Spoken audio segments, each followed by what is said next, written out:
పల్లా వెంకరెడ్డి గారికి సమయం లేదు. మన గౌరవ ముఖ్యమంత్రి గారు మాట్లాడతారు. నేను 2-3 విషయాలు ఎక్కువ మాట్లాడి నేను రోజు మాట్లాడేది భువనగిరిలో. మీ అందరు కూడా ఒకటే విజ్ఞప్తి చేస్తున్నా, చేతులెత్తి మీరు ఎండ ఉన్నా కష్టం అనుకుంటా ఏదనుకుంటా 24 రోజుల సమయం మాత్రమే ఉన్నది. భువనగిరిలో ఈరోజు మన ప్రియతమ ఈరోజు యువజన కాంగ్రెస్ నాయకునిగా వచ్చిన చామల కిరణ్ కుమార్ రెడ్డి గారి హస్తం గుర్తుపై ఓటేసి ఈరోజు భువనగిరి అంటే కాంగ్రెస్ కంచుకోట అని చెప్పి మరొకసారి నిరూపించాలని చేతులెత్తి నమస్కరిస్తున్నా. ఒక్క 24 రోజులు కష్టపడండి. మాతో పాటు ఆయనను కూడా పెట్టుకొని ముఖ్యమంత్రి గారి సహకారంతో భువనగిరి పార్లమెంటుని మిగిలిపోయిన అభివృద్ధి కార్యక్రమాలు అన్నీ కూడా చేస్తామని మీ అందరు కూడా ప్రమాణపూర్వకంగా మీ అందరికీ గతంలో మేమెట్లా తిరిగినామో చామల కిరణ్ కుమార్ రెడ్డి గారు కూడా ఒక ఫోన్ కొడితే మీ దగ్గరకు వచ్చే విధంగా మాతోనే ఉంటాడని చెప్పి మీ అందరికి కూడా ఒకటే తెలియజేసుకుంటున్నాం. ఈరోజు మనకు పోటీ లేదు లెక్క ప్రకారం. ఎందుకంటే బీఆర్ఎస్ పోటీ చేస్తున్నా అది నామమాత్రం పోటీనే. బీఆర్ఎస్కి వేస్తే బీజేపీకి వేసినట్టే లెక్క ఓటు అది. అందుకనే బీఆర్ఎస్ లేదు బీజేపీ లేదు మన పోటీ. అట్లని మీరు ఇంట్లో కూర్చోవద్దు. 24 రోజులు ఎండలో మేము ఎట్లా కష్టపడుతున్నామో మీరు కష్టపడాలి. ఈ 2 పార్టీలను బొంద పెడదామా? బొంద పెట్టాలంటే ఏం చేయాలి మనం? 24 రోజులు ఎండనక వాననక ఇట్లా కష్టపడి తిరిగి 5 సంవత్సరాలు ఇంకా దాదాపు మనం వచ్చి 4 నెలలు కూడా కాలే. గవర్నమెంట్ వచ్చి 4 నెలలు కూడా కాలే. ఇవాళ అక్కా చెల్లెళ్ళు ఉన్నారు ఇక్కడ. మీరు బస్సులలో ఎవరైనా ఇక్కడ తీసుకుంటారు అక్కా చెల్లెళ్ళు మీరే చెప్పాలి. మొన్న మీ అందరికి కూడా 0 బిల్లు వచ్చినాయా లేదా? బిల్లు వచ్చిందా? కరెంటు బిల్లు ఊళ్ళల్లో కరెంటు బిల్లు వచ్చిందా? కేసీఆర్ ఫామ్ హౌస్లో పండుగనికి వినబడాలి. కరెంటు బిల్లు రాలే కదా. బస్సులు టికెట్ తీసుకుంటలేరు కదా. గ్యాస్ సిలిండర్ 500కే వస్తున్నాయి కదా. ఏం చేయాలి ఈ బక్కనా కొడుకని చెప్పండి మీరు. ఇప్పుడుగా 3 నెలలకే ఇన్ని పనులు చేసావు. 10 ఏళ్ళల్లో మా భువనగిరి టౌన్ ఎంట్రన్స్ లో అంబేద్కర్ భవన్ మిగిలిపోతే నేను ఎంపీ అయిన తర్వాత 50 లక్షలు ఇచ్చి మా జహాంగీర్ చెప్పితే ఇక్కడ దళిత నాయకులు చెప్తే దాన్ని పూర్తి చేయించిన. నీ ముఖానికి భువనగిరికి ఎప్పుడన్నా వచ్చినావా నువ్వు? భువనగిరిలో ఏం జరుగుతుందో తెలుసా? ఇక్కడ ఎయిమ్స్ హాస్పిటల్ ఆగిపోతే పార్లమెంటులో కొట్లాడి ఒకటేసారి 1120 కోట్ల రూపాయలు తీసుకొచ్చి ఈరోజు దాన్ని ఇలా ఎంత ఫాస్ట్గా చేపిస్తున్నారో మీరే చూస్తున్నారు. దాంతోపాటు గౌరెల్లి పోచంపల్లి మీదకి వెళ్ళి ఒలిగండకెళ్ళి అడ్డగూడూరు మోత్కూరు తిరుమలకెళ్ళి రోడ్ అవుతుందా లేదా? 2200 కోట్లు ఎవరు తెచ్చిండ్రు? దాని జీవోల్లో ఉన్నది కోమటిరెడ్డి వెంకరెడ్డి అని.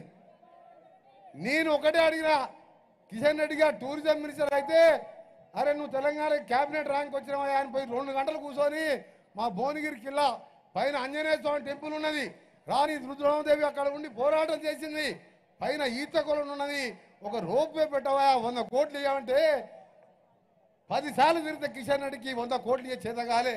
ఆయన కూడా మాట్లాడుతుంది ఇవాళ. అందుకనే సోదరులారా ఆయన 10 లక్షల కోట్లు తెచ్చినా అని చెప్పి లెక్కలు చెప్తున్నాడు. ఇవాళ ప్రతిపక్ష ఎంపీగా ఉండి ఇవాళ మినిస్టర్ల ఎంటబడి ప్రధానమంత్రి ఎంటబడి పార్లమెంట్లో మాట్లాడి ఎన్నిసార్లు మాట్లాడడం మీరు మైక్లో. అభివృద్ధి అంటే ప్రతిపక్షాలను కూడా అభివృద్ధి చేస్తాం. ఈరోజు మళ్ళా మీ అందరి ఆశీర్వాదంతో రాహుల్ గాంధీ ప్రధానమంత్రి కాబోతున్నాడు. ఇవాళ ఎక్కడ చూసినా మన ముఖ్యమంత్రి గారు మన కేరళ పోయిండు, నిన్న ఉదయం మెదక్లో ఉండి సాయంత్రం మళ్ళీ బెంగళూరు పోయి కర్ణాటకలో ప్రచారం చేసి మళ్ళీ ఇవాళ సాయంత్రం భువనగిరికి వచ్చిండు. రేపటికెళ్ళి రాజగోపాల్ రెడ్డితో పాటు నేను కూడా భువనగిరి పార్లమెంట్ మొత్తం కూడా తిరుక్కుంటూ నల్గొండకు భువనగిరికి పోటీ. ఇక్కడ మా నల్గొండ అసెంబ్లీ అక్కడ వస్తుంది కాబట్టి చెప్తున్నా నేను. అక్కడ 5 లక్షల మెజార్టీ గ్యారంటీ తెస్తున్నాం. మీరు 4 లక్షలను తెస్తారా లేదా? మొన్న ఎమ్మెల్యేల లెక్క చూస్తే 281 ఉన్నది. 281 ఇంకొక 1 లక్ష పెంచాలి మనం. 1 లక్ష పెంచితే 4 లక్షలకు వస్తారు, మాది 5 వస్తుంది. అప్పుడు మనం ముఖ్యమంత్రి గారితో కొట్లాడి గంధమల్ల రిజర్వాయర్ కానీ బస్వాపూర్ రిజర్వాయర్ పూర్తి చేయడం. ఒక 400 కోట్లు ఇస్తే R&R ప్యాకేజీలు అయిపోతాయి, కాలువలు అయిపోతాయి. ఈ కాలువ భువనగిరి కాన్స్టిట్యూన్సీతో పాటు చిట్యాల మండలం నాకపోతే కాలువ 400 కోట్లు. అది కూడా ముఖ్యమంత్రి గారితో కొట్లాడి తీసుకొస్తాం. మంత్రిగా నేను వారి దగ్గరుండి రాజగోపాల్ రెడ్డి గారు గంధమల్ల రిజర్వాయర్తో పాటు ఈరోజు మిగిలిపోయిన అభివృద్ధి కార్యక్రమాలు చేస్తామని మీ అందరూ కూడా మాటలు ఉట్టిగా చెప్తున్నాం కాదు. మేము కేసీఆర్ లాగా 10 ఏళ్ళు మాటలు చెప్తున్నాం కాదు. ఇవాళ లక్ష్యం మాట్లాడుతున్నాం. ఆయన తిట్టాలంటే టైం లేదు. ఇక తిట్టాలంటే మనం గెలిచిన తర్వాత మనం విజయోత్సవ ర్యాలీ పెట్టి కొన్ని శాంక్షన్ చేయించుకొని మళ్ళా ముఖ్యమంత్రి గారిని తీసుకొని అప్పుడు ఆయన కథ చెప్తాం ఆ రోజు. కానీ ఒక్క మాట మాత్రం చెప్పాలి మీ అందరు కూడా, మీరు కూడా గ్రామాన్ని చెప్పాలి. మన గవర్నమెంట్ వచ్చి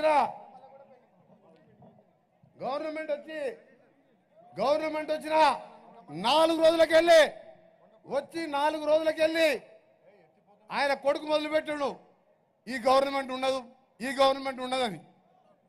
అప్పుడు అనుకున్నా సరే ఆ బచ్చగాడు పోతే పోయి వానికి ఏం తెలియదులే కేటీఆర్ గారికి ఉన్నాడు. ఇవాళ నిన్నమ్మన కట్టబెట్టుకొని ఒక ఆయన లేచి ముసలాయన సంవత్సరంలో దింపేస్తాం ఈ గవర్నమెంట్ ఉండదు.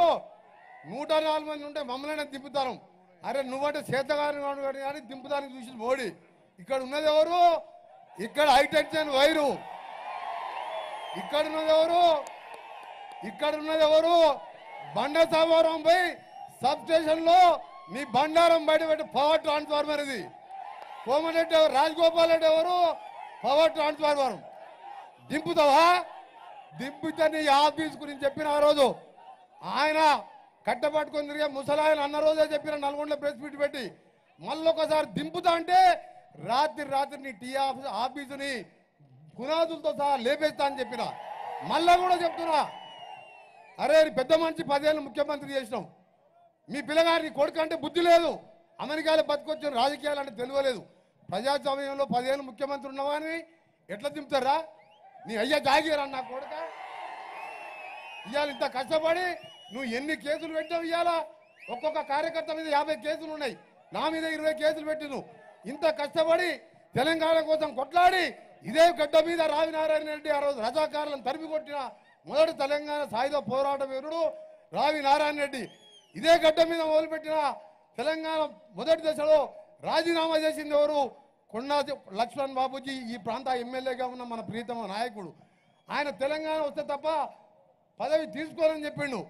మళ్ళా మలిదశ ఉద్యమంలో ప్రాణాలు కోల్పోయిన ముద్దుపీట శ్రీకాంతాచారి ఎవరు? భువనగిరి పక్కకున్న మోత్కూరు శ్రీకాంతాచారి. ఇంత తెలంగాణ పౌరుషం మాతోని పెట్టుకుంటూ బిడ్డ కేసీఆర్ మళ్ళొక్కసారి ఆ నోట్లకి వెళ్ళి మాట వెళ్ళినా సరే నీ మర్యాద దక్కదని చెప్తున్నా. నువ్వు 10 ఏళ్ళ టైం ఇచ్చినావు. నీకు 5 ఏళ్ళ టైం ఇచ్చినావు. పార్టీ పెట్టినావు. నువ్వేం చెప్పినావు? దళితులు ముఖ్యమంత్రి చేయకపోతే నా మెడ మీద తల తీసుకుంటా. కేసీఆర్ మాట అంటే మాట అన్నావు. అరే కేసీఆర్ ఎప్పుడన్నా నీ వచ్చి నీ తలకాయ అడిగినావు? మేము లక్షల సార్లు అబద్ధాలు ఆడినావు. లక్షల హామీలు ఇచ్చినావు. డబుల్ బెడ్రూమ్ బిడ్డ ఎక్కడ వండుకుంటుంది, అల్లుడు ఎక్కడ పట్టుకున్నావు. నిన్ను గల్లబట్టుకుని అడిగినావా? ఇవాళ మేము చెప్పిన హామీలే కాదు, చెప్పని హామీలు కూడా చేస్తున్నాం. అది 7వ హామీ. ముఖ్యమంత్రి గారు పొద్దున పో, 7 గంటలకు పో, 11 గంటలకు పో. రాత్రి పెద్దోళ్ళు పోతే అన్న రా అంటాడు, చిన్నోళ్ళు పోతే తమ్మి రా కూర్చో అంటాడు. నువ్వు ఎప్పుడన్నా రానిచ్చినావరా ఇంట్లకు? నిన్న జగదీష్ రెడ్డి అంటున్నాడు. నిన్న జగదీష్ రెడ్డి ఏమంటున్నాడు అంటే వాళ్ళు కోమటిరెడ్డి అన్నదమ్ములు రేవంత్ రెడ్డి గారికి మస్కా కొడుతున్నాడు. నాకు రేవంత్ రెడ్డి గారు ఒక సోద తమ్మునిలాగా మా గౌరవ ముఖ్యమంత్రి గారు అయినా సరే ఎప్పుడు కూడా గౌరవం ఇచ్చి అన్న చెప్పన్నా అంటాడు. ఒక ఫోన్ చేస్తే చాలు ఎమ్మడే పని అయిపోతుంది. ఇంటికి పోతే రా అన్న కూర్చో అని చెప్పి ఛాయ తాపిస్తాడు. నువ్వు ఎప్పుడైనా కేసీఆర్ దగ్గరికి పోయినా ఎవరు ఎప్పుడైనా ముఖానికి? ఆ సాయంత్రం పూట ఫామ్ హౌస్లో పోయి సరిపోని కలిపి ఆ బండ పెట్టొస్తావు. ఇవాళ రాత్రి 2 అయినా సరే మీరు ఎప్పుడైనా రాత్రి 2 గంటలు అయినా సరే రేవంత్ రెడ్డి గారు లేచే ఉంటారు. మీరు చూడాలి.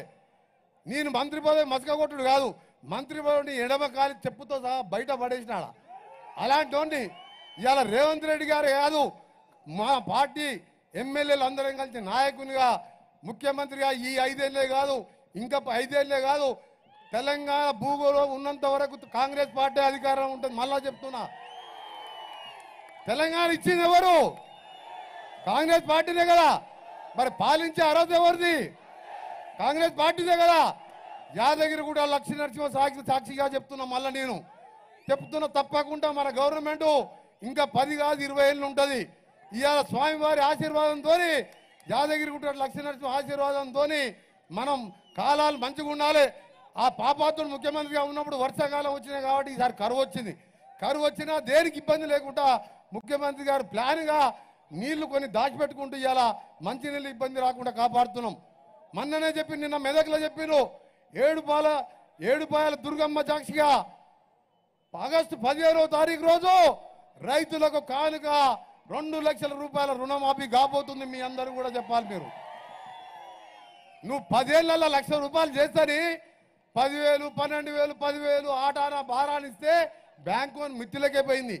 ఇవాళ పైసా జమ చేసుకుంటూ మా రైతులంటే అప్పులకెళ్ళి బయటపడాలని ముఖ్యమంత్రి గారు ఒక పద్ధతి ప్రకారం ఆలోచించుకుంటా ఒక్కొక్కటి చేసుకుంటా నువ్వు చేసిన పాపాలు అప్పులు దోపిడీ దొంగతనాలు అన్నీ ఒక దిక్కు నడుస్తున్నాయి. అయినా ప్రజలకు పేదోళ్ళకు ఫస్ట్ సిలిండర్ బస్సులలో ఫ్రీ, ఇవాళ కరెంటు బిల్లు నెలకు 1000 రూపాయలు మిగులుతుంది. ఇలాంటి పేద సంక్షేమ కార్యక్రమాలతో పాటు రైతులకు వచ్చే కార్యక్రమాలు అన్నిటికంటే చివరిగా చెప్తున్నా, ఏ ముఖ్యమంత్రి ఆలోచించలే. నేను పార్లమెంట్లో 4-5 సార్లు అడిగితే మాట్లాడలే వాళ్ళు. మన ముఖ్యమంత్రి పదవి చేపట్టిన రోజు తెల్లారికెళ్ళి నల్గొండ జిల్లా మూసితోని ఎక్కువ నష్టపోయేది, రోగాల బారిన పడేది, అన్ని రోగాలు వచ్చేది ఆ మూసి. ప్రపంచంలోనే ఎక్కువ పొల్యూషన్ ఉన్న రివర్ ఏంటంటే మూసి రివర్. ఒకప్పుడు అదేంటంటే వికారాబాద్లో పుట్టి నేరేడు జల్లో కలిసిపోయే కృష్ణాలో కలిసిపోయే తెలంగాణ నది. స్వచ్ఛమైన తాగునీరు 1,50,000 ఎకరాలకు సాగునీరు ఇచ్చే ప్రాజెక్టు, ఇండస్ట్రీలు, డ్రైనేజు అంతా వదిలిపెట్టి ఇవాళ రోగాలు వస్తుంటే మనం వివరం అడగలే. మన నల్గొండ జిల్లాకు వరంగా ఈరోజు దాన్ని 50,000 కోట్లతోని ఇప్పటికి దాదాపు వారెమ్మడి నేను తిరిగినా. ఎక్కడ ఏ జిల్లాకు పోయినా మూసీ గురించి మాట్లాడుతున్నంటే ఇవాళ మనకు త్వరలోనే మన జిల్లాకు మంచి రోజులు రాబోతున్నాయని చెప్పి మీ అందరికీ కూడా మరొకసారి విజ్ఞప్తి చేస్తూ నేను ఒక్కటే చెప్తున్నా. హామీ 24 రోజులు మీవి, 1825 రోజులు మా చామల కిరణ్ రెడ్డి గారి మాయి మన ముఖ్యమంత్రి గారి నాయకత్వంలో తప్పకుండా అభివృద్ధి కార్యక్రమాలు చేసుకుంటా ముందుకు పోదాం. సంక్షేమ కార్యక్రమాలు, ఇందిరమ్మ ఇల్లు, భద్రాచలం, నేను ఇన్ఛార్జ్ మినిస్టర్గా ఉన్న ఖమ్మం జిల్లాలో రాముల వారి పాదాల దగ్గర ఇళ్ళని శాంక్షన్ చేసుకున్నాం. 10 ఏళ్ళకెళ్ళి ఒక ఇల్లు కట్టలే. అందుకనే ఆ వేస్ట్ ఫెలో గురించి ఎంత తక్కువ మాట్లాడితే అంత మంచిది. ఇక్కడ టీఆర్ఎస్ క్యాండిడేట్ ఎవరో తెలుసా మీకు? ఎప్పుడైనా చూసిరా? ఆయన పేరు విన్నారా? మరి మన నల్గొండ జిల్లా ఆయన మన చామల కిరణ్ కుమార్ రెడ్డి గెలిపిస్తారా లేదా? మీ అందరికీ మళ్ళీ చెప్తున్నాం, మేమందరం వస్తాం, రాత్రి మొదలు కష్టపడాలి. మనం గెలుస్తామని చెప్పి అందరంటే ఈజీ గెలుస్తాం, మన గవర్నమెంట్ ఉంది కదా అనుకోవద్దు. మీరు 24 రోజులు కష్టపడండి, తప్పకుండా అన్ని కార్యక్రమాలు చేసుకుంటూ పోదామని మీ అందరికి కూడా మరొకసారి ఇంత పెద్ద ఎత్తున వచ్చి నాకు మళ్ళా పునర్జన్మనిచ్చిండు మా తమ్ముని రాజగోపాల్ రెడ్డికి జన్మనిచ్చిన భువనగిరి ప్రజలకు ఒక్కటే హామీ ఇస్తున్నాం.